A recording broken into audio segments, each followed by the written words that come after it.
దేవుని యొక్క మహాఘనమైన పరిశుద్ధ ప్రభావపూరితమైన ఈ 18వ ధర్మశాస్త్రోపదేశ ధ్యానములలో ఏకీభవించిన మీకు శుక్రవార శిలువ ధ్యానం ఉపవాస భాగ్యము, సాయంకాల ధర్మశాస్త్రోపదేశ దీవెన భాగ్యము తండ్రి అయిన దేవుడు ముమ్మరముగా మీకు దయచేయును కాక. ఆమేన్.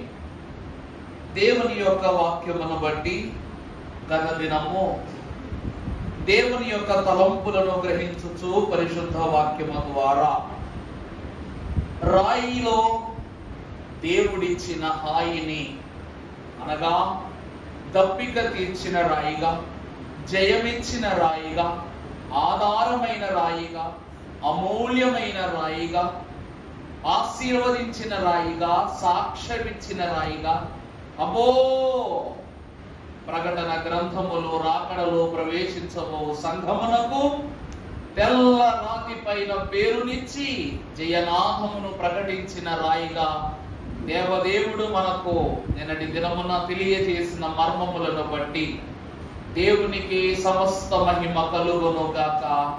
ఆమేన్. మనమందరము రాళ్ళమే. ఈ రాళ్ళు మరో రాళ్లను ప్రేమిస్తున్నాయి, కానీ దేవుడు మనలను రాళ్ళులా చూడటం లేదు.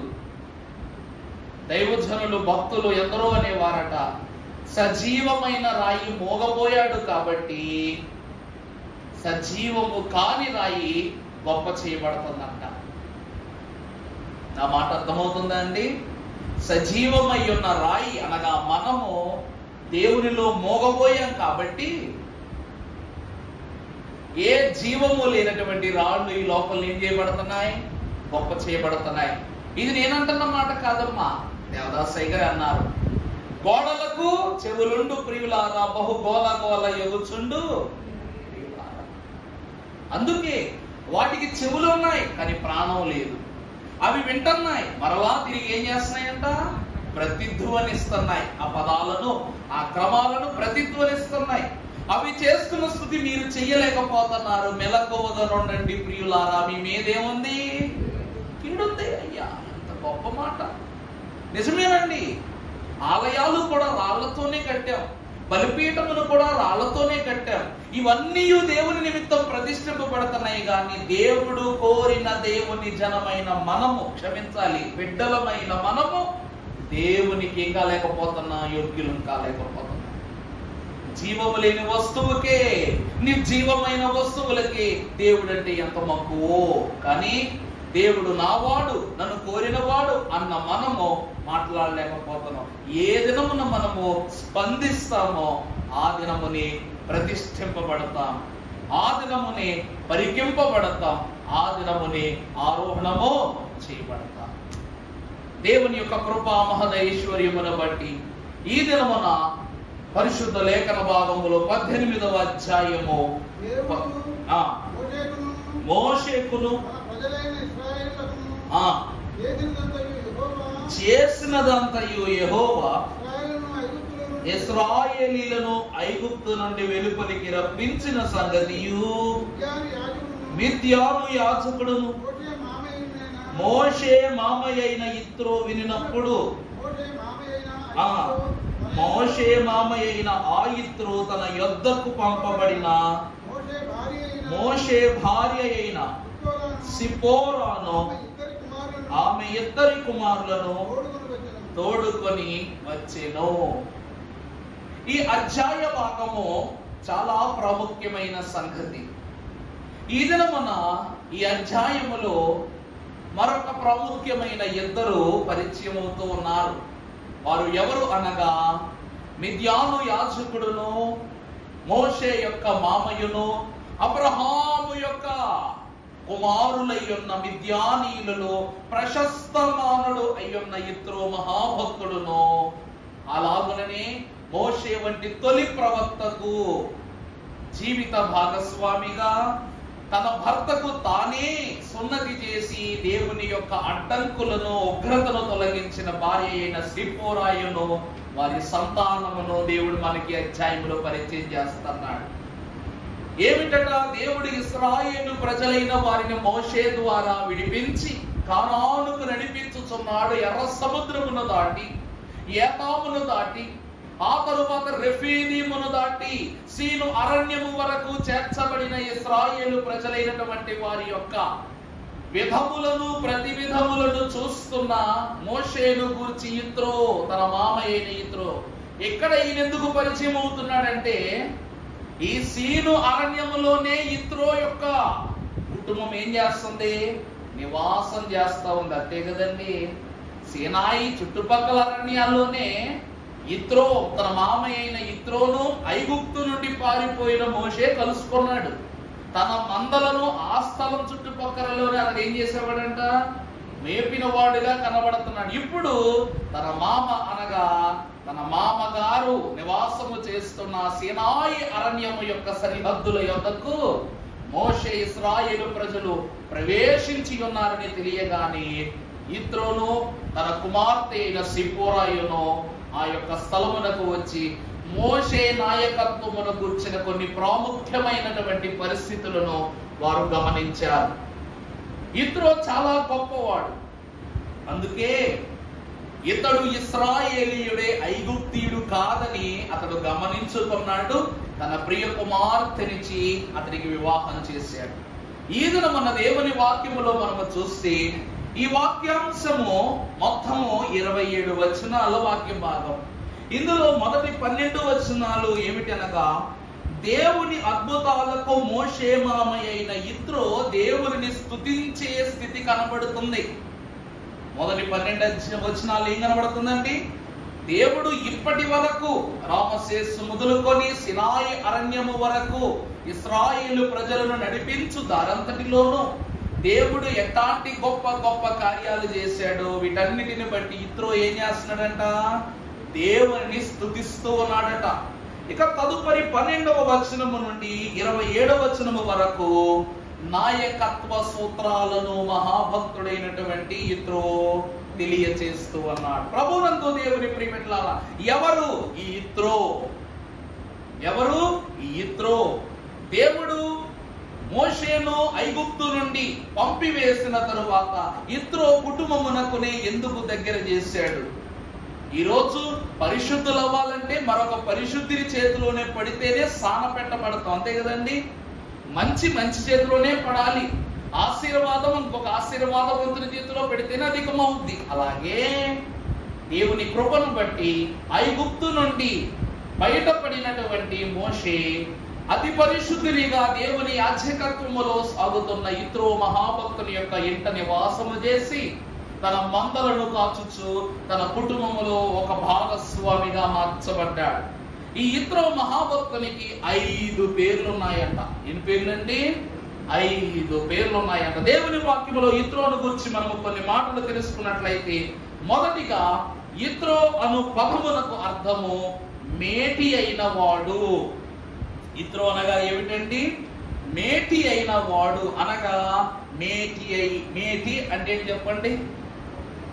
మేటి అయిన వాడంటే మనకు అన్ని విధాలుగాను ఎలా ఉన్నవాడు? అనుకూలముగాను శుచికరముగాను మనతో సాన్నిహిత్యకరముగా ఉండేవాడు. ఎవడట? ఈ యిత్రో అను పదమునకు మేటి అయిన వాడు.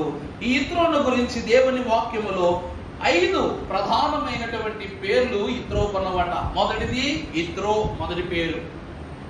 రెండవదిగా చూస్తే నిర్గమాకాండ గ్రంథము 2వ అధ్యాయము 18వ వచనములో మనము చూసినట్లయితే, వారు తమ తండ్రి అయిన రగుయేలు నొద్దకు వచ్చినప్పుడు అతడు, మీరింత త్వరగా ఎట్లు వచ్చి తీయనెను. రెండవ పేరు ఏమిటి అనగా రగుయేలు. యిత్రో రెండవ పేరు ఏమిటండి? ఏ క్షణమునందైతే మోషేను ఆ యొక్క స్థలములో యిత్రో కుమార్తెలు 7 కుమార్తెలు చూశారో మందల దగ్గర, అప్పుడు వెంటనే నాన్నగారు మేము ఒక ఐగుప్తీయుని చూసాం అని చెప్పేసి పరిగెట్టుకుంటూ వచ్చి చెప్పారంట. ఆ దినమున అతని యొక్క పేరు ఏ నామమున పిలువబడింది అనగా రగుయేలు, అనగా దేవుని స్నేహితుడు. రఘుయేలు పదానికి అర్థం ఏంటండి? దేవునికి స్నేహితుడు. దేవునితో సన్నిహిత్యం బాగుందంటే భక్తులెవరో రిక్తులెవరో కనిపెట్టేయచ్చు. నిజమా కాదండి? ఒక మంచివాడు ఇంకో మంచివాడిని కనిపెట్టలేడా? ఒక చెడ్డవాడు ఇంకో చెడ్డవాడిని కనిపెట్టలేడా? ఒక హంతకుడు ఇంకో హంతకుడిని కనిపెట్టలేడా? ఒక భక్తుడు మరొక భక్తుడిని కనిపెట్టలేడా? చెప్పండి. ఇతను ఒక యాజకుడు, మిద్యాను యాజకుడు. యాజకుడు గనక యాజక వంశములో జనించిన మోషేను సునాయాసముగా కనిపెట్టాడు. అతడు ఐగుప్తీయుడు కాదనియు, అతడు దేవుని యొక్క యాజకత్వ గోత్రమైన లేవి వంశములో జనించినటువంటి గనుడనియు ఇత్రో కనిపెట్టాడు. కారణము ఇత్రో దేవుని స్నేహితుడు. మూడవ పేరు చూసినట్లయితే సంఖ్యాకాండం 10వ అధ్యాయం 29వ వచనం. చాలా టఫ్ గా ప్రిపేర్ చేసుకున్నాను మీకోసం నోట్స్. ఇవన్నీ జాగ్రత్తగా చదువు. మోషే మామయ్యకు మిద్యానీయుడు అయిన రెగూయేలు కుమారుడకు అమ్మా మోషే చెప్పిన స్థలమునకు ఏమిటంట? అప్పుడు చదువు 10వ వచనం ఏమని రాస్తుంది అక్కడ? ఇప్పుడు మళ్ళా చదువు అందరికి వినపడేలాగా. మోషే మామయ్యకు చాలు. మోషే యాజకుడైన ఏమండి రెగూయేలు. ఇతను ఎవరంట? మిద్యాను యాజకుడైన రెగూయేలు. ఇందాక ఏం పేరు? రఘూయేలు అనగా దేవుని స్నేహితుడు. మూడవది రెగూయేలు అనగా అందరికి ఇతడు స్నేహితుడు. ఇతడందరికీ ఏమిటంట? స్నేహితుడు. దేవుని ఎవరిని ఏర్పరచుకున్నారో వారినే నిర్ణయించాడు. ఎవరిని నిర్ణయించనో వారినే ఏం చేశాడట? నీతిమంతులుగా తీర్చిదిద్దాడట. ఎవరిని నీతిమంతులను చేసినో వారిని మహిమపరచని వాక్యంలో చదువుకున్నాం. ఇతడు దేవునికి స్నేహితుడు. దేవునికి స్నేహితులైన వారందరూ కూడా చెప్పండి ఈ రెగూయేలుకి ఏమై ఉన్నారు? స్నేహితులు. ఇతడందరికీ కూడా స్నేహితుడే. తర్వాత మనం చూసినట్లయితే న్యాయాధిపతుల గ్రంథము 4వ అధ్యాయము 11వ వచనం చదువమ్మా. దెబోరాయును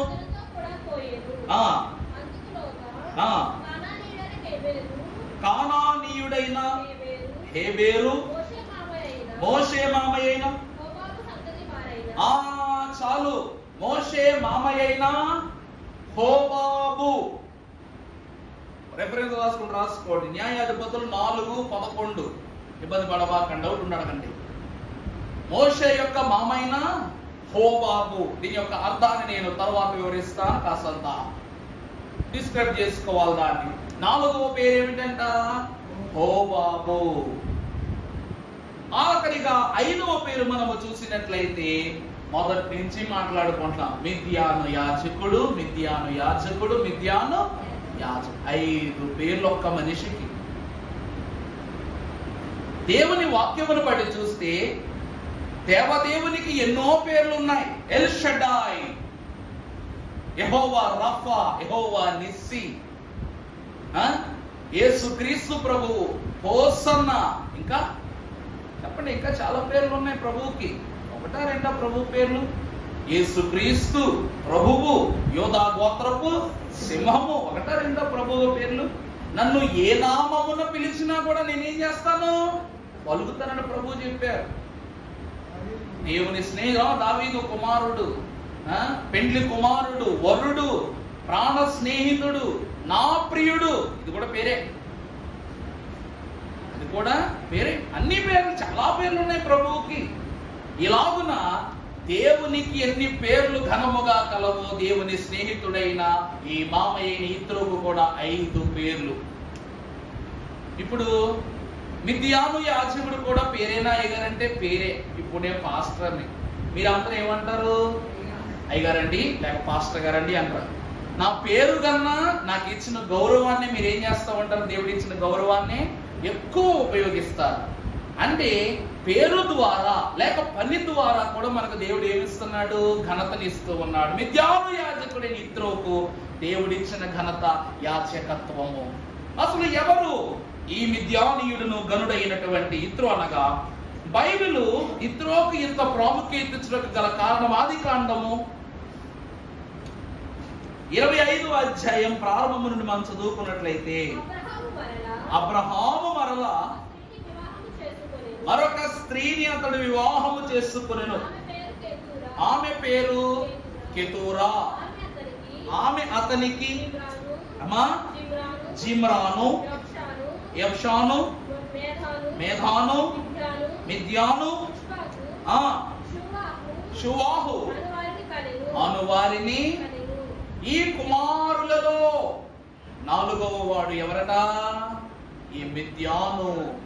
దేవుని వాక్యము యొద్దకు వచ్చిన వారులారా, ఈ మిద్యానీయులు ఎవరు అనగా అబ్రహాము సంతానము, ఇశ్రాయేలీయులు, ఇష్మాయేలీయులు, ఆఖరిగా మిద్యానీయులు.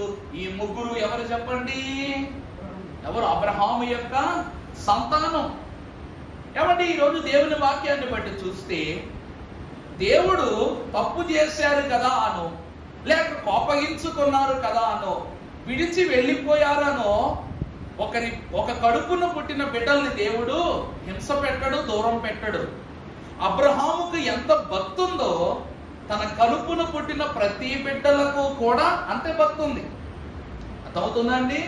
అబ్రహాము ఎంత భక్తి. శారమ్మ గారు కూడా తనను ఎందుకు, తన యొక్క దాసిని ఎందుకు పంపించేసింది అంటే, తనకు బిడ్డలు లేరు కానీ తన దాసికి ఎవరు పుట్టారంట? బిడ్డలు పుట్టారు. బిడ్డలు పుట్టగానే వివాహము చేసినప్పుడు లేనటువంటి ఆ యొక్క వేదన కలిగిన స్థితి బిడ్డలు కలిగినప్పుడు ఆమె ఎంతో శోధనకు గురైపోయింది. ఈ రోజు నుండి దాసి బిడ్డలకు దేవుడు మేలును దయచేస్తూ ఉంటే ఎవరైనా ఊరుకుంటారా? ఊరుకుంటారు చెప్పండి? ఊరుకోరు. అందుకే ఆమె ఏం చేసిందంట? నీవు ఇక్కడ ఉండవద్దు. ఏ చేతులతో అయితే భర్తకు ఆమెను వివాహం చేసిందో ఆ చేతులతోనే వెళ్ళిపోమందన్నమాట.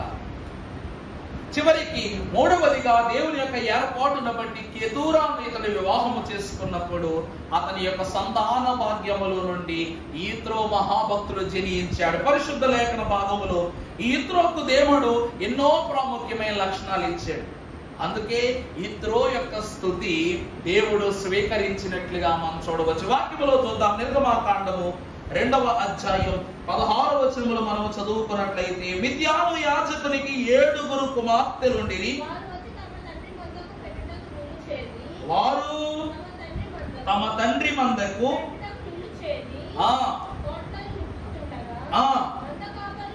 మంద కాపరులు వచ్చి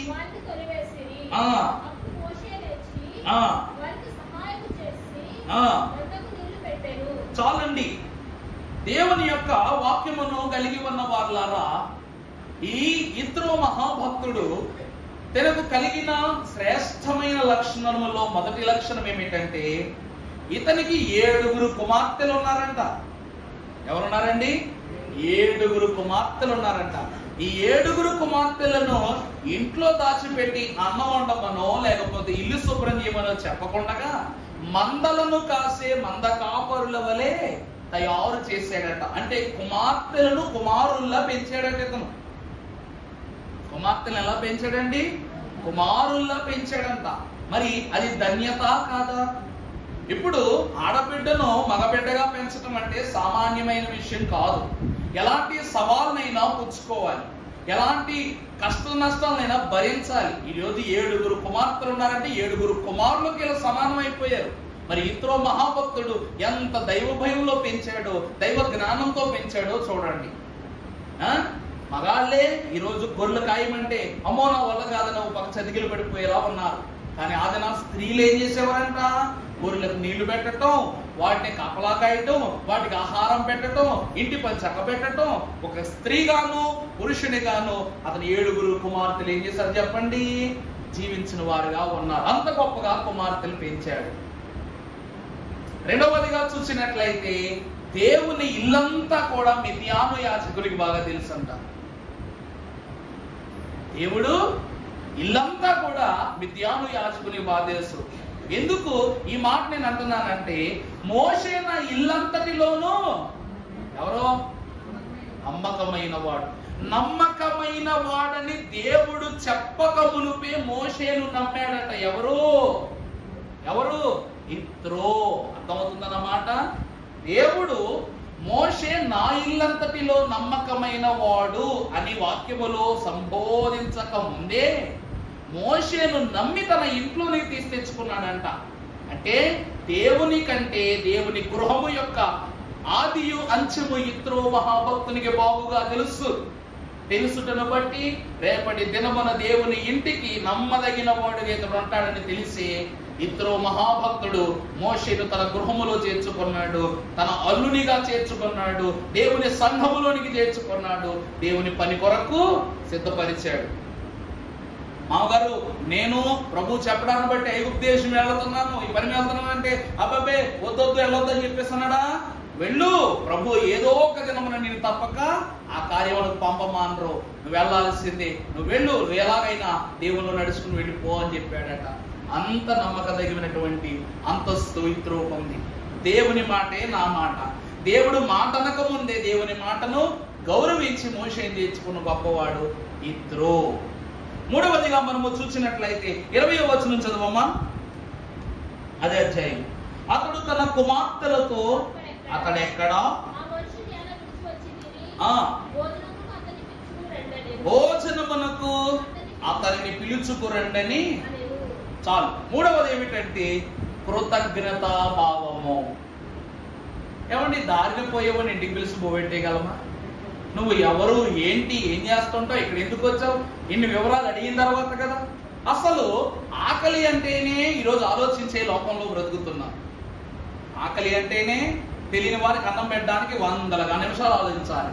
అలాంటిది తన కుమార్తెలు వచ్చి అతను చూడడానికి ఐగుప్తీయుల్లో ఉన్నాడు, నాన్నగారండి ఇదండి పరిస్థితి చెప్పగానే కనీసం కూడా ఆలోచించకుండా అతడు ఎక్కడ ఉన్నాడు, వెళ్ళండి, వెళ్ళి ఆయన ఏం చేయండి, మీరు వెంటనే భోజనం తినడానికి రమ్మని చెప్పండి అని చెప్పేసి ఆహ్వానించాడు. అంటే దేవుని యొక్క అంతస్తుతో కూడుకొనిన తన నిర్ణయము చొప్పున దేవుని కుమారునిగా అతడు ఏర్పరచబడక మునుపే, అంటే 40 సంవత్సరాలు ముందే కృతజ్ఞతాభావముతో దేవుని యొక్క ప్రవక్తను తన గృహమునకి ఏం చేశాడంట, ఆహ్వానించి విందు చేశాడు. అందుకే యాజకులను సన్మానించుట అనే పదము ఇత్రో మహాభక్తుడు, అతను ఒక యాజకుడు అయినా సరే మహాభక్తుడైన మోషే యాజకుడు కాకముందు గ్రహింపునిచ్చాడు. దేవుని ప్రియబిడ్డలారా, ఈరోజు అయ్యగారింటికి వస్తే మీరు ఎంత సన్మానించాలో మీరు మా ఇంటికి వచ్చినా మేము అంతే సన్మానించాలి.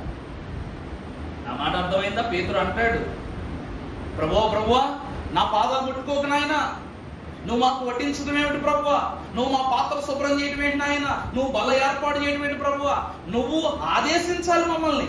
నువ్వేం చేయాలి? పేతురు అది పట్రా, పేతురు ఇది తీసుకువెళ్ళు, పేతురు దాన్ని వడ్డించని నువ్వు చెప్పాలి, మేం చెయ్యాలి. అలాంటిది నువ్వు మా పాదాలు కడగడం ఏంటి ప్రభు అని పేతురు అడిగినప్పుడు ప్రభు అంటారు, పేతురు నేను ఈ పని చెయ్యకపోతే మీలో నాకేముండదు. ఇప్పటి వరకు నేను మీ అందరి హృదయాల్లోనూ ఉన్నా, ఎందుకంటే మీరు నా కోసం పనిచేశారు. దేవుని కొరకు ఎవరు పని చేయుదురో వారికి తాను బాకీ పడడు. అర్థమైందా అండి? శిష్యులు ప్రభువుని ఎంత గొప్పగా ఏర్పరచుకున్నారు. ఆఖరి దినములలో ప్రభువు కూడా శిష్యులను అంతే ఏర్పరచుకున్నాడు.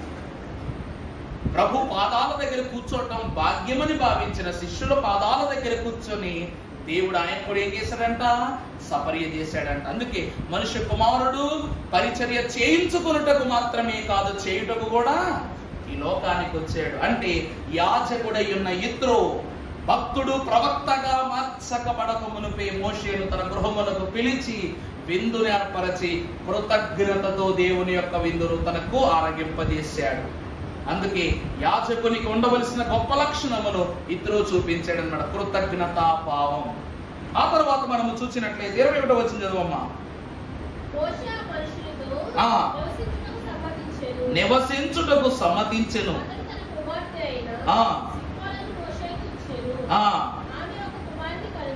చాలు. దేవుని ప్రియబిడ్డలారా, ఈ విందు పూర్తవగానే మోషే మహాభక్తుని తన గృహము వద్ద ఉండటానికి ఇతరు ఏం చేశాడంట, అనుమతినిచ్చాడంట.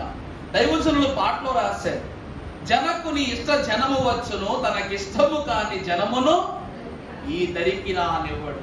40 సంవత్సరాల కాలము దేవుడు యిత్రో గృహములో మోషేను పదిలంగా దాచిపెట్టాడంట. ఈరోజు మేము అంగీ వేసుకుంటాం. యాజకులు ఏం వేసుకుంటారండి? అంగీ వేసుకుంటారు.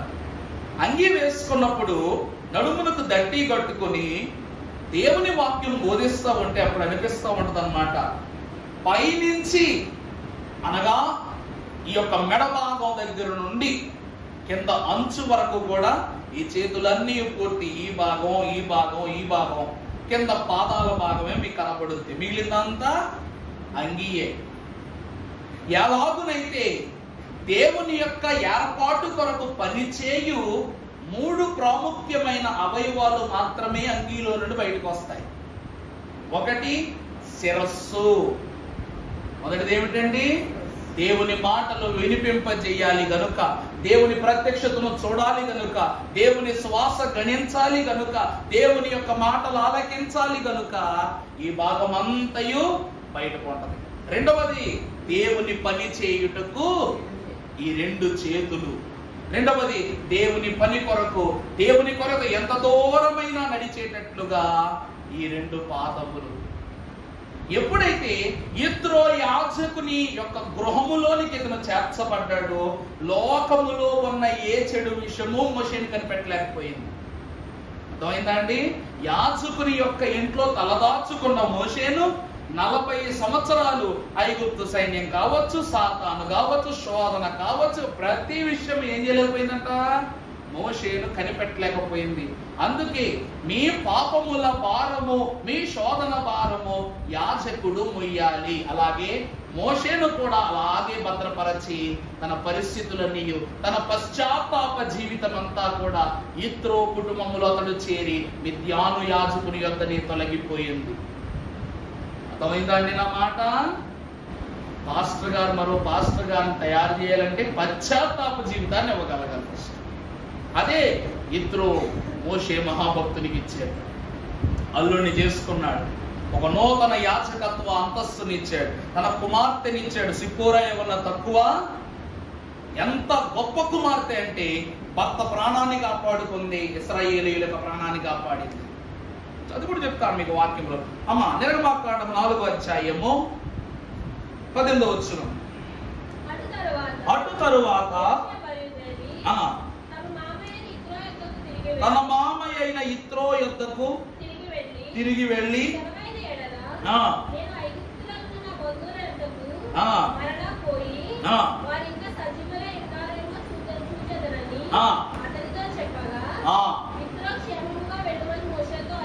అది చాలండి. 5వ విషయం ఏమిటంటే, మామగారండి ఇలాగున నా కుటుంబీకులు దేవుని జనమైన ఇశ్రాయేలులు ఇంకా ప్రాణాలతో ఉన్నారో లేదు నేను చూసి వస్తానని చెప్పేసి చెప్పగానే దేవుని ప్రణాళికను గౌరవించి తన యొక్క అల్లుడైన మోషేను క్షేమముగా వెళ్ళి, అనగా దేవుని ప్రణాళికను గౌరవించి పంపించాడంట. అర్థమైందండి? యాజకుడు ఏమన్నాడు? క్షేమముగా వెళ్ళి రండి అని చెప్తున్నాడు. అంటే ఆపటంలా మన చుట్టాలు పట్టాలు ఎవరొకడు ఉంటాం. ఆ కాలంలో చేతిలో మన ఇంటికి వచ్చిన వాళ్ళు ఉట్టి చేతులతో రారు. అలాగే మన ఇంట్లోకి పంపేటప్పుడు కూడా ఉట్టి చేతులతో పంపకూడదంట. అర్థమైందండి? అది ఆచారం, అది రాను ఒక అలవాటు. అది నిజమే, గొప్ప విషయమే. మరి ప్రభు ఈ లోకంలోనికి ఉట్టి చేతులతో వచ్చారా? రక్షణ తెచ్చారా ఆయన ఈ లోకానికి? ఉట్టి చేతులతో రాలా. మరి వెళుతూ చెప్పండి, వెళుతూ ఏం పట్టుకెళ్తానన్నారు? సంఘముగా మనం సరి చేసి తీసుకుని వెళతానన్నారు. మన ప్రభువును ఉట్టి చేతులతో పంపించామా? ఉట్టి చేతులతో పంపించామా? ప్రభువా నేను సంఘంగా బాగుపడతాను, సంఘంగా ఏమవుతాను? బాగుపడతాను, సిద్ధపడతాను, గనురాలను అవుతాను నేను చెబుతూ నీ పాప భారం అంతా దేవునికి ఏం చేస్తావు? సమర్పణగా ఇచ్చావు. నా ఇష్టం ఇదిగో, ఇది నీ ఇష్టముగా చేయ, నా ఇష్టమిక కాదది, నీకేది కావాలో తీసుకో ప్రభు నా దగ్గర నుంచని హృదయాన్ని దేవునికి ఇచ్చేసావు. దేవుడు రక్షణతో వచ్చాడు, నీ హృదయంతో వెళ్ళాడు, ఆరోహణం అయిపోయాడు దేవుడు. అలాగున యిత్రో మహాభక్తుని యొక్క వాక్యమును మనం చూసినట్లయితే ఇతడు అంటున్నాడు, ఇశ్రాయేలు ప్రజల యొద్దకు వెళుతున్నప్పుడు క్షేమముగా వెళ్ళి లాభముగా రమ్మని దీవించాడు అనమాట. క్షేమంగా వెళ్ళాడు. ఇశ్రాయేలీయ ప్రజలైన తన వంశీకుల లాభంతో తిరిగి వచ్చాడు. ఎంత గొప్ప సంగతి. 5వ భాగ్యం. 6వదిగా చూసినట్లయితే 18వ అధ్యాయం ఇప్పుడు అంశంలోకి వచ్చేయమ్మా. 9వ వచనం చదువు తల్లి. కాబట్టి యెహోవా ఇశ్రాయేలీయులకు చేసిన మేలంతా చూసారా? దేవుని యొక్క పనులను చూసి ఆనందపడుట, సంతోషించుట. పొద్దున్న వాక్యములో మనం చూసుకున్నాం, యథార్థవంతుడు స్తుతి చేయడు యథార్థవంతులకు శోభస్కరము. మనము బాగున్నా బాగోలేకపోయినా దేవుని విషయంలో ఆనందిస్తూనే బ్రతకాలి. దేవుని విషయంలో ఎలా ఉండాలండి? ఆనందిస్తూనే బ్రతకాలి. మీరు అడగొచ్చు, అయ్యగారు దేవుడు నన్ను పొడుస్తూనే ఉంటాడు, మీరు నవ్వమంటారేంటి? దేవుడు నన్ను కొడుతూనే ఉన్నాడు, నన్ను నవ్వమంటారేంటి? ఏమండి, ఇంట్లో తల్లిదండ్రులుగా మనం ఉంటాం. ఎప్పుడు తండ్రే భయం చెప్తాడు, తల్లి గారాబం చూపిస్తుంది. అంతే కదా? తల్లి ఏం చేస్తుంది? గారాబం చూపిస్తుంది. తండ్రి ఏం చేస్తాడు? బాధ్యతగా భయం చెప్తాడు. ఇక్కడ సాతాను ఎవరో తెలుసా? తల్లితో సమానం. సాతాను మనకు ఎవరండి? తల్లితో సమానం. తప్పు అనుకోదమ్మా స్త్రీలాగా, వాక్యం ప్రకారం చెప్తున్నారు. అందుకే దేవదాసయ్య గారిని కూడా, అయ్యా నేను నా తల్లి మిషన్లో లోగల మిషన్లో ఉన్నాను, మీరు ఇప్పుడు నన్ను చేయమంటే ఎలా ప్రభువా అని అంటే, కొంతకాలము తర్వాత ప్రభు అన్నారు, ఆ తల్లి మిషన్లో నుండి ఈ తండ్రి మిషన్లోనికి రా. తల్లి మిషన్ నుండి ఎక్కడికి రా? తల్లి ఎప్పుడు గారాబమే చేస్తుంది, తండ్రి ఎప్పుడు భయము, బాధ్యత, గొప్ప సంగతులను బోధిస్తాడు. ఈ రోజు మీకు ఈ మాట ఎందుకు చెప్తున్నానంటే, తండ్రి అయిన దేవుడు గారాబము చేయకుండా ఆనాడు ఆదాము అవ్వలకు భయభక్తులను చెప్పుట నిమిత్తం వారికి కష్టాన్ని ఇచ్చిన తరువాత వాళ్ళను చేరదీసింది మాత్రం సాతానే. ఆదామమ్మల్ని ఎవరు చేరదీశారండి? సాతానే. ఈ భూమంతయు కూడా సాతాను సంబంధమైన లోకముగానే ఉంది. సర్వదేశములు సాతాను యొక్క స్వాస్యములుగా ఉన్నాయి.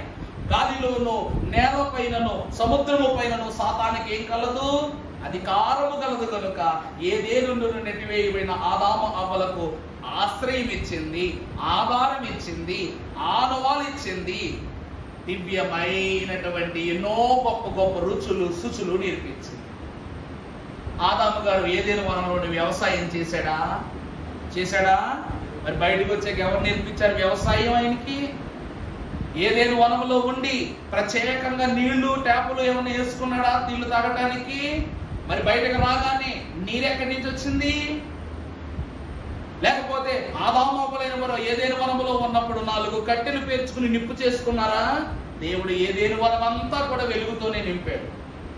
ఏదేను వనం అంతా కూడా వెలుగుతోనే నింపాడు. ఎప్పుడు లోకంలోనికి వీళ్ళు వచ్చేసారో జీవితం అంతా చీకటైపోయింది. సృష్టికర్తను దగ్గరిచ్చారు, మరి సృష్టి ఊరుకుంటుందా? నా ప్రభువు యొక్క వెలుగునే నువ్వు దగ్గరిచ్చావు కాబట్టి నేను నీకెందుకు ఇవ్వాలి వెలుగని? సూర్యుడు ఊరుకున్నాడు, చంద్రుడు ఊరుకున్నాడు, నక్షత్రాలు ఊరుకున్నాయి. ఊరుకుంటావా ఇవన్నీ? దేవుని దగ్గరిస్తే అవి కూడా మళ్ళీ విడిచిపెట్టి వెళ్ళిపోతాయి. ఈరోజు చూడండి, గత నెల రోజులుగా వర్షాకాలం చెమటలు అనుభవిస్తున్నాము. ఎందుకంటే ఎందరో దేవుని తెలిసి దేవునిలో లేకపోవటాన్ని బట్టి స్వచ్ఛంగా కాలం ఉన్న చల్లగాలు రావట్లేదు. సంపూర్ణంగా మేఘం పట్టిన చెమటలు పడుతున్నాయి. ఇందాకే వర్షం వచ్చింది కానీ చినుకులతో తడిసినా కూడా ఇన్ని ఫ్యాన్లు తిరుగుతున్నా సగం గాలి కూడా మనకు రావట్లా. దేహం ఏమైపోతుందంట? దహనం అయిపోతుంది. దేహం ఏమైపోతుందండి? దహనం అయిపోతుంది. అదే అంటుంది వాక్యం కూడా. కానీ దేవుని వాక్యం ఏమంటుందంటే, దేవుడు చేసిన ప్రతి మేలులోనూ సంతోషించాలి మనం, ప్రతి మేలు. అలాగే యోబు ఏమంటాడు? దేవుడు ఇస్తేనే దేవుడు స్తుతిస్తావా? దేవుడి నుంచి మేలైనా పొందుకునేది, కీడైతే నువ్వు పొందుకోవడానికి ఇష్టపడవా అని అన్నాడా లేదా? చెప్పండమ్మా. ఉదయం యోబు ఏమన్నాడు? మూర్ఖురాలా అన్నాడు భార్యని. ఏమన్నాడు? మూర్ఖురాలా. అలా మాట్లాడబాక అన్నాడా లేదా? మూర్ఖురాలు మాటలాడునట్లు నువ్వు మాటలాడవద్దు. ఎందుకంటే యథార్థవంతులు దీవింపబడును, మూర్ఖచితులు ఏమవుతారంట? యెహోవాకు హేయులు. దేవుడు నీకు రాసులు ఇస్తే, రత్నాలు ఇస్తే ఆనందపడతావా? అవి లాగేసుకుంటే బాధపడతావా? అదే ఇతరు మహాభక్తులు కూడా దేవుని బట్టి, దేవుడు పట్టిన ప్రతి చిక్కులోను, ప్రతి సంతోషములోను విశ్వాసం ఎలా ఉండాలంట? ఆనందపడుతూనే ఉండాలంట. ఎందుకంటే ఆనందకరమైనది మన బ్రతుకెంతో, అద్భుతకరమైనది. చాలు. ఈ బ్రతుకు ఎలాంటిదంట? నీకు ఉద్యోగం లేకపోయినా, పని లేకపోయినా, గృహములో విలువ లేకపోయినా, జీవితంలో సమాధానం లేకపోయినా, 4 పూటల 4 వేళ్ళు మన హృదయం మన నోట్లోకి వెళుతున్నాయి.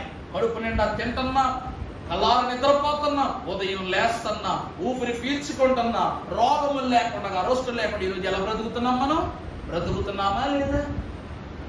మన జీవితంలో మనకు ఉద్యోగం లేకపోవచ్చు, కానీ మనకు ఉద్యోగంకి ఆధారంగా ఉండే తల్లిదండ్రులు ఇచ్చాడు, ఇద్దరిని ఇచ్చాడా లేదా? మనం చదువుకోలేకపోవచ్చు, మన బిడ్డలను చదివించుకునే స్థితి ఇచ్చాడు మనకి. ఏదో ఒక చేతి పనిని దేవుడు ఏం చేస్తున్నాడు మన విషయంలో? ఇస్తూనే ఉన్నాడు, కష్టపెడుతున్నాడు, కానీ నష్టములు మాత్రం కలిగించట్లా మనుషులకు. దేవుడు ఎంత గొప్ప దేవుడో చూడండి. అందుకే కన్నీళ్లతో విత్తువాడే సంతోషముగా పనులను పోసుకొని పోవడం. మిత్రో యాజకుడు చెప్తుంది అది. యెహోవా ఎంత వేదన పెట్టాడో అంత ఆశీర్వదించాడు ఇశ్రాయేలు ప్రజల్ని. దారిలో కూడా చాలా బాగున్నారు, దారంతా బాగున్నారు. రామశేష్ మొదలుకొని ఇక్కడి వరకు కూడా నిప్పులు పడ్డారు, తెప్పులో పడ్డారు, పప్పలో తిన్నారు. ఊరికనే ఉన్నారు వాళ్ళు. అదే అంటున్నాడు.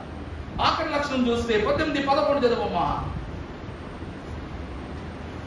18 ఐగుప్తీయులు గర్వించి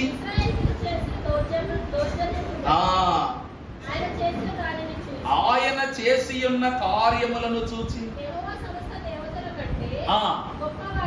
యెహోవా సమస్త దేవతల కంటే గొప్పవాడని. 7వ విషయము సాక్ష్యము. ఇతరు ఏమిస్తున్నాడట? సాక్ష్యము. నా అన్నలు, నా పితరులు, నా వంశీకులు, అంతే కదా ఇశ్రాయేలు ప్రజలందరూ ఎవరు? తన అన్నలు, చెల్లెళ్ళు, తమ్ముళ్ళు, అక్కలు, పిన్నమ్మలు, బాబాయిలు, ఎంతమంది 430 సంవత్సరాలను ఎక్కడ ఉండిపోయారు? ఐగుప్తు దేశంలో ఉండిపోయారు. అలా ఉండిపోయిన వారి యొక్క జీవితములను ఐగుప్తు నుండి తొలగించి వారిని ఇక్కడికి నడిపించుటలో ఏ దేవతలను, ఏ సాతానుడును, ఏ దుష్టుడును, శత్రువులను ఆపజాలని అంత ఘనమైన శక్తి గల హస్తముతో వారిని ఇక్కడి వరకు నడిపించిన నా దేవుడైన యెహోవా గొప్పవాడు అని ఏం చేస్తున్నాడు? ఇతను సాక్ష్యమిస్తూ ఉన్నాడు. అందుకే ఆలస్యమైనంత మాత్రమున అది నెరవేరదని అనుకొనవద్దు. కాలము పరిపూర్ణము కాక ఖచ్చితముగా అన్నీ 1 కాదు 2 కాదు, అవన్నీ కూడా ఏమవుతాయంట? అది అనగా 1, అన్నీ అనగా మనము పొందిన ప్రతి విషయము, పొందుకొనవు ప్రతి విషయం. పాటలు కూడా చాలా జాగ్రత్తగా చూసి పాడుకోవాలి. బైబిల్ మిషన్ వారికి దేవుడిచ్చిన గొప్ప భాగ్యం ఏంటో తెలుసా? జ్ఞానముతో, మనస్సాక్షితో ఆలోచించగలిగే గుణం. పుస్తకాలు చదువుకుంటే, పాటలు పాడుకుంటే కోట్ల ప్రసంగాలు వస్తాయి. 1, 2 కాదు, కోట్లలో ప్రసంగాలు వస్తాయి. ఈ రోజు వరకు కూడా బైబిల్ మిషన్ వారికి దేవుడిచ్చిన గొప్ప భాగ్యం ఏమిటంటే మర్మమైన బోధ, మర్మ గర్భితమైన బోధ దైవజనుని సన్నిధిలో, దైవ సాన్నిధ్యములో బైబిల్ మిషన్ బోధలో ఉన్నదని దైవజనులు, పరమ భక్తులు ఎందరో తెలియజేశారు. అందుకే అయ్యగారు కూడా ఒక రోజు అన్నారంట, అందరూ వచ్చి, అయ్యగారు మీరు ప్రభువులోనికి వెళ్ళిపోవడానికి సిద్ధపడిపోతున్నారు, అంతే కదండి. దైవజనుడు చివరి కాలం వచ్చేసింది. మిషన్ను స్థాపించుట విషయంలో దైవజనుడు 20 ఏండ్ల కాలమే జీవించారు. మిషన్ స్థాపింపబడిన తరువాత ఈ 20 ఏళ్ల కాలము తరిగే కొద్దీ యాచకులలో మనసుకి ఏమొచ్చేస్తుంది? కంగారు పడుతుంది అన్నమాట. పడుతుంటే వాళ్ళు అన్నారంట, అయ్యగారు మీరు వెళ్ళిపోయాక మేము ఎలాగా ఇక ఈ మిషన్ నడిపించగలం, ఈ కలమాలు ఎలా స్థిరపరచగలం, మీ అంత వాగ్దాటేది, దేవునితో మాట్లాడగలిగిన సత్తువేది, మాకు ఇవన్నీ లేవయ్యా, మేము మీ వల్ల ఉండాలి, మరి మీరు వెళ్ళిపోతే మాకు ఎవరివన్నీ తదుపరి మమ్మల్ని ఎవరు నడిపిస్తారంటే అప్పుడు అన్నారంట, మీరేం చేస్తారబ్బాయ్, ఈ బిడ్డలు చేస్తారు చూడండి అన్న. ఈరోజు తరాలు మారిపోతున్నా కూడా మర్మాలు తరిగిపోవట్లేదు. తరాలు మారుతాను ఏం జరగట్లేదండి, మర్మాలు తరిగిపోవట్లేదు. అది బైబిల్ మిషన్ యొక్కవన్నీ. అర్థమైందండి? గుడిసెలో మొదలై ఈరోజు గుడారము నుండి పరమ గర్భితమైన పరలోక భవనము యొక్క అంచున నిలబడి ఈరోజు దేవుని మాటలను మనం ఆలకిస్తున్నాం. ఎక్కడ మొదలైంది కాకాని స్వస్తిశాల, ఈ నేల సుదీర్ఘ ప్రయాణములో వేలెత్తి చూపనే సేవను దేవుడు జరిగిస్తున్నాడు. ఎవరి ద్వారా? వధువు సంఘమైన మనందరి ద్వారా. ఇత్రో అంటున్నాడు, ఆలస్యమే కదా అని అది నెరవేరదనుకోదు. గుడారం దగ్గర ఆగిపోయామా, కాలం పరిపూర్ణమైపోయింది, స్వస్తిశాల కట్టబడిపోయింది. ఖచ్చితముగా దైవుని యొక్క శాలలో అన్నీ ఏమైపోయినాయంట, నెరవేర్చబడుతున్నాయి ఈ దినాన. అది కూడా ఇంకా 100 సంవత్సరాలు పూర్తవలేదండో. ఇంకా మిషనులో ఇంకా దగ్గరగా మనకి ఇంకెంతకాలం, 87 సంవత్సరాలు అయింది మహోత్సవాల అంతస్తుల్లో బాగుతూ సాగుతున్నాం. ఇంకా 13 సంవత్సరాలు ఉంది. అంటే మీ యొక్క కాలము, మీ తరము, మా తరము అలా దేవుని యొక్క భాగ్యాన్ని చూస్తారు. మరి ఆ అంతస్తును దేవుడు రాకల్లో మనం కనపరుస్తారని దేవుని పేరిట ప్రభువుకే మహిమ కలుగును గాక. ఆమేన్. అందుకే ఇత్రో ఏం చేస్తున్న సాక్ష్యం ఇస్తున్నాడంటే 7 ప్రధానమైన దీవెనలు ఇత్రోలో ఉన్నాయి. అందుకు ఇత్రో దేవునుడు పరిశుద్ధుడయ్యాడు. రెండవ వ్యక్తి ఎవరనగా మోషేను కలవడానికి వచ్చింది మోషే భార్య అయిన సిప్పోరా. వాక్యంలో చూద్దాం. సిప్పోరా అను మాటకు అర్థము చిన్న బిడ్డ. సిప్పోరా అను మాటకు అర్థం ఏమిటండి? చిన్న బిడ్డ. చిన్నవాళ్ళు ఏమి సామానులు ఏం కాదు. అర్థమైందండి? చివర పుట్టే వాళ్ళు చాలా చిలిపి చేష్టలు చేస్తారు. చివర పుట్టేటువంటి వాళ్ళు తోడు దొంగలు. చివరిగా పుట్టేటువంటి వాళ్ళు ముందవాళ్ళు కంటే జ్ఞానవంతులు అన్నమాట. ఒక్కొక్కరు ఆ యొక్క కడుపులో వాళ్ళ జీవితాలు చదివి బయటకు వస్తారంట చిన్నపిల్లలు. అందుకే మన ఇంట్లో ఎంత ఇది ఉన్నా కూడా చిన్నోళ్ళు చేసే గారానికి వంగిపోవలసిందే ఇల్లంతా. అవునా కాదా? నిజమే కదండి? ఈ సిప్పోరా ఆ కుటుంబంలో చిన్న కుమార్తెగా దేవుని యొక్క ఏర్పాటుగా మోషే జీవితంలోనికి దేవుడు ప్రతిష్ఠించుకున్నాడు. వాక్యములో చూస్తే ఈ సిప్పోరా మహాభక్తురాలు ఎవరు అనగా దైవాజ్ఞకు సన్నిహితురాలై భర్త యొక్క దేవుని యొక్క సేవా పారంపర్యతలో పాలిభాగస్తురాలైన పరిశుద్ధురాలు. వాక్యములు చూద్దాం. నిర్గమాకాండం 4వ అధ్యాయం 25వ వచనం చదవమ్మా.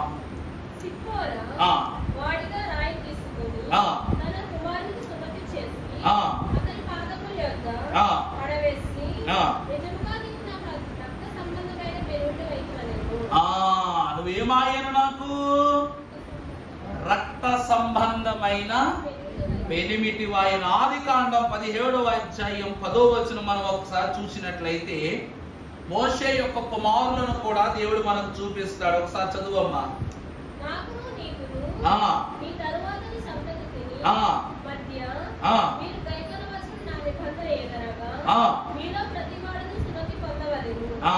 చాలండి.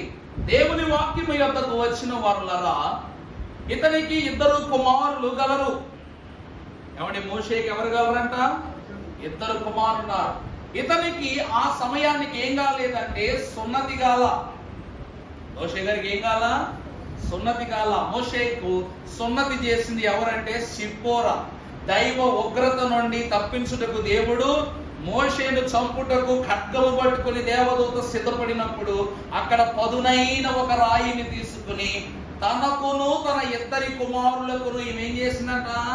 అక్కడికక్కడే సున్నతి చేసింది. దైవజనులు ఈ వాక్యానికి పెట్టిన పేరు హృదయ సున్నతి. ఆ సున్నతి జరిగినది మనుషులకు కాదు, హృదయమునకు. దేవునిలో పరిపూర్ణులు అవ్వాలంటే సున్నతి పొందాలి.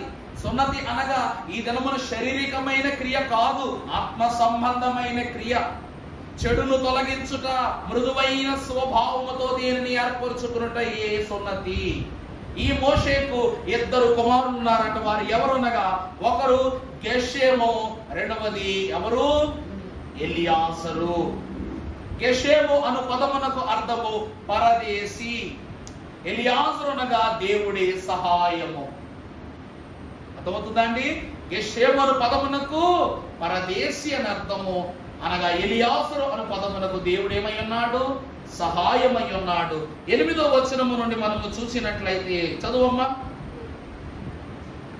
అదే అంశమాటం నుంచి.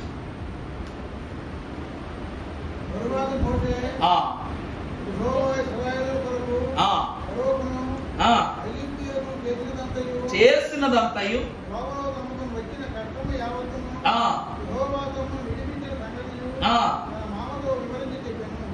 చాలు. మోషే ఇక్కడ ఏం చేస్తున్నాడు అనగా సాక్ష్యం చెప్తున్నాడు. ఏమనంట చూస్తే, మరియు ఇతరు ఐగుప్తీయుల చేతిలో నుండి, ఫరో చేతిలో నుండి మిమ్మల్ని విడిపించి ఐగుప్తీయులు చేతి క్రింద నుండి ఈ ప్రజలను నడిపించిన యెహోవా స్తుతింపబడును గాక. చూసారా, మోషే తన మామయ్యని ఇత్రోతో దేవుణ్ణి గురించి ఏం చెప్తున్నాడు? సాక్ష్యం. మొదట్లో ఇత్రో సాక్ష్యం చెప్పాడు, ఇప్పుడు మోషే సాక్ష్యం చెప్తున్నాడు. ఈ సాక్ష్యము పూర్తయిన తరువాత 13వ వచనములోనికి మనము వచ్చినట్లయితే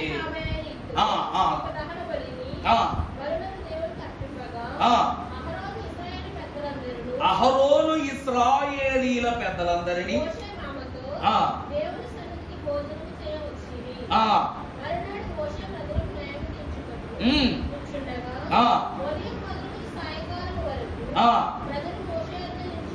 ప్రజలు మోషే యొద్ద నిలిచి. చాలండి ప్రభునందు ప్రియపెట్టలారా, ఇలాగున దేవుని యొక్క క్రమము చొప్పున దేవుడు చేసిన మేలులను స్తుతిస్తూ ఒక సాక్ష్యాన్ని మామ అల్లుళ్ళు ఇత్రో మహాభక్తుడు, మోషే మహాభక్తుడు ఇరువురు వారి సాక్ష్యాలను పంచుకున్నాక అప్పుడు ఇత్రో అంటున్నాడంట, మోషే అంత బానుందబ్బాయి, అన్ని దేవుని చిత్త ప్రకారం చేశావు, మరి సమర్పణేది? దేవునికి సమర్పణేది? మరి ఇన్ని మేలు చేశాడు దేవుడు. వాక్యం అర్థమవుతుందా అండి? ఇన్ని మేలు దేవుడు చేశాడు, మనకు చేశాడు కాబట్టి యెహోవాను స్తుతించాలి. యెహోవా కొరకు మనము కొన్ని ప్రాముఖ్యమైనటువంటి అర్పణలు మనము కలిగి ఉండాలని 19వ వచనములో మనకు సెలవిస్తున్నాడు. అందుకు చెప్పండి, కాబట్టి నా మాట వినుము,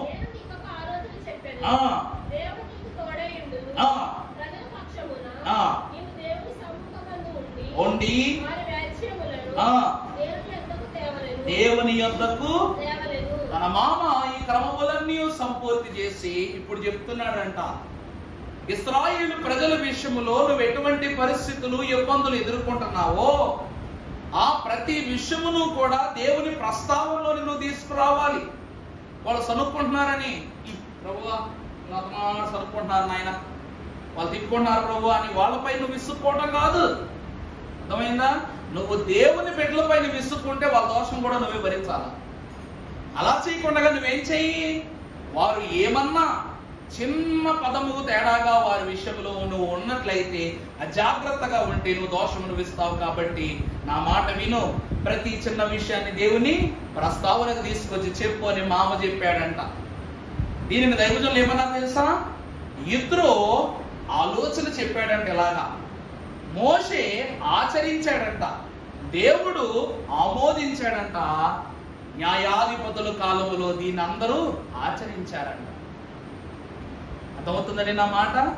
ఇత్రో ఈ మాటను ఏం చెప్పాడు? ఇలా ఆలోచన చెప్పాడు. చెప్పగానే మోషే సరే అని చెప్పాడంట. ఈ ఇరువురి యొక్క ఆలోచనను దేవుడు ఏం చేశాడు చెప్పండి? ఆమోదించాడంట. దానిని రాబోతున్న కాలంలో ప్రతి ఒక్కరు ఏం చేస్తున్నారు? ఆచరిస్తున్నారు. నాయకత్వ లక్షణం. ఇతడు దేవుని ప్రవక్తే కావచ్చు, కానీ తన మామ ఆలోచన లెస్సైన జ్ఞానం ఇచ్చుట యెహోవా వశము. ఆ కంతస్తును గౌరవించి ఆచరణముగా దేవుని మాటలను, పలుకులను, దేవుని క్రియలను అతను ఆమోదించాడు. దేవుని ప్రియ సంగమం, చివరికి వచ్చేద్దాం, మీకు అయిపోయింది వాక్యం. న్యాయాధిపతులుగా ఉండవలసినటువంటి అనగా నాయకత్వం ఈ రోజు ఆచరిస్తున్న 4 లక్షణాలను ప్రభువు చెప్తున్నాడు. మొదటిది ఏమిటి అంటే సామర్థ్యం ఉండాలి. నాయకుడికి ఏముండాలండి? సామర్థ్యం ఉండాలి, సత్తు ఉండాలి. రెండవది చూసినట్లయితే దైవ భక్తి ఉండాలి. రెండవది ఏముండాలండి? దైవ భక్తి ఉండాలి. అందుకే యెహోషువ ఏమంటాడు? మీరు ఎవరినైనా సేవించండి కానీ నేనును నా ఇంటి వారును యెహోవాను మాత్రమే సేవించుదు అంటాడు. దైవ భక్తి. మూడవదిగా చూస్తే సత్యాశక్తి. దేవుని మాట సత్యం, దాని పట్ల ఎప్పుడే ఉండాలి? ఆసక్తి ఉండాలి. మన వచనాలకు రిఫరెన్స్లు కూడా చెప్తాం. సామర్థ్యమునకు యోహాను సువార్త 10వ అధ్యాయం 29వ వచనం. చదవద్దులే, సమయం లేదమ్మా. యోహాను సువార్త 10వ అధ్యాయం 29వ వచనం. దైవ భక్తికి 1 తిమోతి 6:6. ఇంటికి చదువుకోండి, సమయం లేదు కాబట్టి. 1 తిమోతి 6:6. తర్వాత చివరిగా యోహాను సువార్త సత్యాశక్తికి యోహాను సువార్త 8వ అధ్యాయం 31, 32 వచనాలు. సత్యాశక్తి. ఈ 3 నాయకత్వ లక్షణాలు. ఈ 3 ఉన్నాయనుకోండి, చెప్తా. సామర్థ్యం, దైవభక్తి, సత్యాశక్తి. సామర్థ్యము ఉన్నవాడు 1000 మంది ఫిలిస్తీయులను చంపిన సంసోనంతటి శౌర్యవంతుడు అవుతాడంట. అర్థమవుతుందా అండి? మీ సామర్థ్యం ఎలా ఉండాలంట? 1000 మంది ఫిలిస్తీయులను చంపిన సంసోనంత బలంగా ఉండుద్దట నాయకత్వం అనేది. సంసోను సైన్యంతో తిరగలేదు. ప్రతి న్యాయాధిపతి సైన్యాలతో ఉన్నారు కానీ సంసోనుకు ఒక్కడే సైన్యం, దేవుడే తన సైన్యం. తన యుద్ధము దేవుని అంతస్తునే జరిగింది కాబట్టి 1000 మందిని కూడా ఒంటి చేతితో సమాధానం చెప్పాడంట. అలాగని ఈరోజు కర్రలో కత్తులేసి నిలవని చెప్పట్లేదు, నేను చెబుతున్నా. అందరికీ సమాధానం చెప్పాడు. అలా ఉంటదట సామర్థ్యం. అంత బలమైనటువంటి సామర్థ్యాన్ని దేవుడు ఇస్తాడు. రెండవది భక్తి విషయానికి వస్తే వాక్యములో చూద్దాం. మంచి ఆహారం ఇచ్చిన ఎలీషా వలె ఉండాలంటే నీ భక్తి. 100 మందికి ఎలీషా ఏం పెట్టాడు? మంచి ఆహారాన్ని పెట్టాడు. ఎలీషా ఏం పెట్టాడండి? ఎలీషా చేయని అద్భుతం ఏంటో చెప్పండి ఒకసారి. ఎన్ని అద్భుతాలు చేశాడు. పరలోక సైన్యాన్ని భూమి మీదకు తెచ్చాడు. యోర్దాను 2 పాయలు చేశాడు. మరణించిన తరువాత సంవత్సరానికి కూడా ఒక మృతదేహానికి ప్రాణాన్ని ఇచ్చాడు. 1000 మందికి, వందలాది మందికి రక్షణ ధన్యతను కనపరిచాడు. 100 మందికి వాక్యాహారమును పంచిపెట్టిన ఎలీషాలా ఉంటుందట నీ దైవభక్తి. చివరికి సత్యాశక్తి. 10 మందిని శిష్యునిగా చేయబడిన లేక నాయకునిగా చేయబడిన పేతురు వలె ఉండాలట. నీ ఆసక్తి ఎలా ఉండాలండి? అర్థమైందా? నీ సామర్థ్యము 1000 మంది ఫిలిస్తీయులను కూడా గెలిచేది సంసోనులా ఉండాలి. 100 మంది జనులకు ఆహారము పెట్టినటువంటి దైవభక్తి కలిగిన ఎలీషా వలె ఉండాలి. 10 మంది అపోస్తులకు. కారణం 10 మంది నేను ఎందుకంటానంటే యోధా తప్పింపబడ్డాడు కాబట్టి. అర్థమైందా అండి? చీట్లు వేయక ముందే దేవుడు పేతురును నాయకత్వ స్థానంలో పెట్టాడు. పేతురు చెప్తే చీట్లు వేశారు అక్కడ, యేసు ప్రభు చెప్తే కాదు కదా. నిజమా కదా? పేతురే చీట్లు వేయించాడు. అంటే 10 మంది అపోస్తులకు నాయకత్వమును చూపి సత్యాశక్తితో పనిచేసిన పేతురులా ఉండాలి. ఈ 3 లక్షణాలు ఉన్నవాడు ఎవరవుతారని చెప్పండి? దేవునికి ప్రియ సన్నిహితులు అవుతారట. నాయకుడు అవుతారట. ఎందుకు? నాయకుడు అవుతారు. నాయకులుగా ఉండాలి. ఎందుకంటే సంఘాన్ని నడిపిస్తున్న నేను నాయకుడిని, ఎందరో విశ్వాసులను నడిపిస్తున్న మీరు నాయకులు, ఎందరి కొరకు ప్రార్థన చేస్తున్న ప్రార్థన సమర యోధులు మీరు నాయకులు.